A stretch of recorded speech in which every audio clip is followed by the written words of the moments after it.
मैं हूं अभिषेक बारेट और आप देख रहे हैं धमचिक। आज पूरा देश विंग कमांडर अभिनंदन वर्धमान को पाकिस्तानी कैद से मुक्त कराना चाहता है। ये भावनात्मक लगाव जायज़ भी है, लेकिन सवाल उठता है कि ये कैसे संभव होगा कि पाकिस्तान हमारे जांबाज कमांडर अभिनंदन को मुक्त करे। हमें यकीन है कि आप लोगों ने जिनेवा कन्वेंशन की अंतर्राष्ट्रीय कानून संबंधी जानकारियां जुटाकर वो सब तरीके सोचे होंगे जिनके तहत युद्धबंदी को छुड़ाया जा सकता है। लेकिन अगर आपको नहीं भी पता है तो हम आपको ये तफसील से समझाने वाले हैं। ऐसा नहीं है कि अभिनंदन को ही युद्धबंदी बनाया गया है, उनसे पहले भी कई पायलट्स को युद्धबंदी बनाया गया है। भारतीय पायलट के नचिकेता के साथ में भी ऐसा हुआ था और भारत ने किस तरह से सकुशल उनकी वापसी करवाई थी, उनकी कहानी अब हम आपको बताने वाले हैं ताकि आप समझ सकें कि एयर कमांडर अभिनंदन को कैसे छुड़ाया जा सकता है। कारगिल वॉर के दौरान 26 वर्षीय फाइटर पायलट नचिकेता कारगिल में 17,000 फीट से ज़्यादा ऊंचाई पर स्थित पाकिस्तानी चौकियों को तबाह करने की जिम्मेदारी के साथ गए थे। मिग 27 से उड़ान भर उन्होंने अपने एक लक्ष्य पर निशाना साधा था कि एक मिसाइल उनके विमान से टकराई और इंजन में आग लग गई। बहुत कम ऊंचाई से नचिकेता विमान से बाहर कूदे। कमर के बल जमीन पर गिरने के कारण नचिकेता उस वक्त घायल हो गए। थोड़ी देर में पाकिस्तानी सैनिकों ने उन्हें घेर लिया। इस घटना के 10 साल बाद नचिकेता ने हादसे से जुड़े कई किस्से सुनाए। उन्होंने कहा कि नीचे गिरने के आधे घंटे बाद पाकिस्तानी सैनिकों ने उन्हें घेर लिया। उन्होंने अपनी पिस्टल से 6 राउंड फायर किए।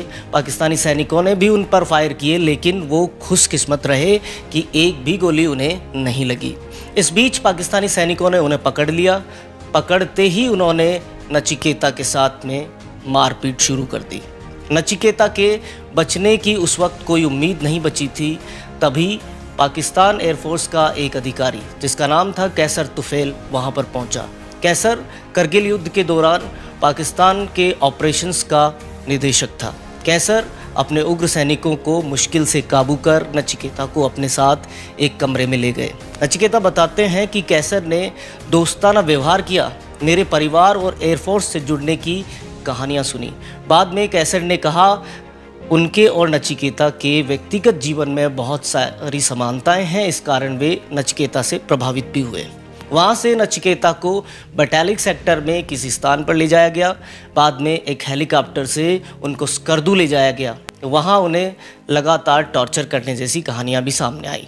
नचिकेता ने कहा भी था कि इस वक्त मौत सामने नज़र आती थी, लेकिन फिर भी उन्हें एक उम्मीद थी कि एक दिन वो अवश्य अपने देश यानी भारत लौट सकेंगे। कमर में चोट लगी होने के कारण नचिकेता बाद में कभी अपनी पसंद का फाइटर प्लेन नहीं उड़ा पाए। मजबूरी में उन्हें हमेशा ट्रांसपोर्ट विमान उड़ाने पड़े। सन 2017 में वे ग्रुप कैप्टन के रूप में रिटायर हुए। अब हम आपको ये बता दें कि उन्हें कैसे और किनके गंभीर और सम्मानजनक प्रयासों से छुड़ाया जा सका था। करगिल वॉर के दौरान जी पार्थ सारथी भारत के उच्चायुक्त थे। जी पार्थ सारथी 1963 से लेकर सन 1968 तक भारतीय सेना के अफसर भी रहे। बीबीसी को दिए एक इंटरव्यू में जी पार्थ सारथी ने कहा था कि करगिल युद्ध के समय नचिकेता भारतीय वायुसेना में फ्लाइट लेफ्टिनेंट थे। उन्हें आदेश दिए गए थे कि युद्ध के दौरान वो नियंत्रण रेखा को पार नहीं करें।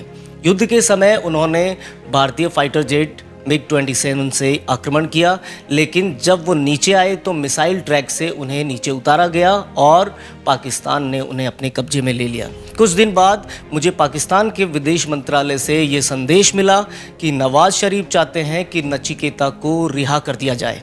ये उनकी तरफ से सद्भाव का एक संकेत था। उन्होंने कहा कि हम उन्हें रिहा करना चाहते हैं। मैंने कहा ठीक है।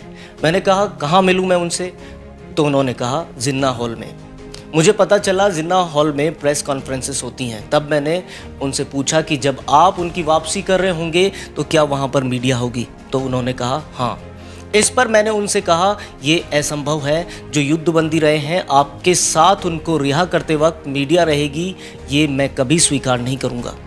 उन्हें अगर दुनिया की मीडिया के सामने उदाहरण बनाकर आप पेश करेंगे तो ये मैं कभी स्वीकार नहीं करूँगा। आप उनको निजी तौर पर हमें सौंप दें। इसके बाद मैंने दिल्ली को सूचित किया तो वहाँ से मुझे कहा गया कि आपने जो किया है वो सही किया है। मुझे पाकिस्तान की तरफ से फिर फ़ोन आया और पूछा गया कि उन्हें कैसे छोड़ा जाए, आप ये बताएं। तो मैंने उनसे कहा कि देखिए आपसे हमारा विश्वास उठ चुका है। आप उन्हें दूतावास में छोड़ें, फिर मैं उनका चार्ज लूँगा। तब फिर उन्हें दूतावास लाया गया, वहाँ से मैंने उनका चार्ज लिया। रात को उन्हें एयर कमोडोर जसवाल के घर ठहराया गया और अगले दिन मैंने कहा कि आप जहाज़ में नहीं जाएंगे। मैंने उनको एक गाड़ी में बिठाया और उनके साथ एयर अटैची और नेवल अटैची, जो कि वायुसेना और नेवी के अफसर्स होते हैं, उनके साथ भेजकर वाघा में अपनी सीमा में सुपुर्द करवाया। नचिकेता हफ्ते भर पाकिस्तान के कब्जे में रहे। 1965 की जंग में मैं भी सियालकोट में था।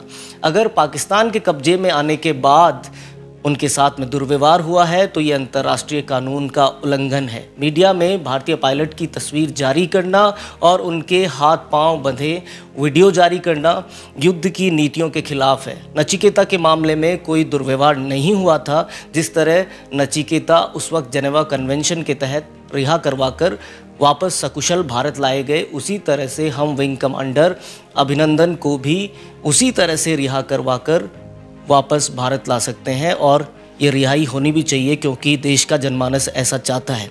हमारी किस्से, हमारी खबरें अगर आपको पसंद आती है तो आप हमारा YouTube चैनल सब्सक्राइब करें और अगली खबर तक धमचेक मचाते रहें।